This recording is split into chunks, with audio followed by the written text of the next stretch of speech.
अस्सलाम वालेकुम व्यूअर्स, मैं आपको जॉब 360 अलर्ट की तरफ से खुशामदीद कहती हूँ। आज की वीडियो में मैं आपके साथ एयर यूनिवर्सिटी इस्लामाबाद की तरफ से जारी की गई न्यू जॉब्स के बारे में बात करूँगी और इसमें क्या क्या क्राइटेरिया है, कौन कौन से लोग अप्लाई कर सकते हैं, कहाँ इसकी पोस्टिंग होगी, सब चीज़ों के बारे में बात करेंगे।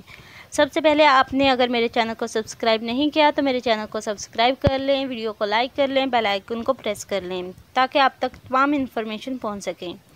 सबसे पहले आपने वेबसाइट को ओपन कर लेना है, फिर आपने करंट ओपनिंग वाले सेक्शन को ओपन कर लेना है। जैसे ही आप ओपन करेंगे तो आपके सामने बहुत सी पोस्ट आ जाएंगी। जैसे आप उनमें से किसी एक पोस्ट को ओपन कर लेंगे तो आपके सामने उसका सारा प्रोसीजर आ जाएगा।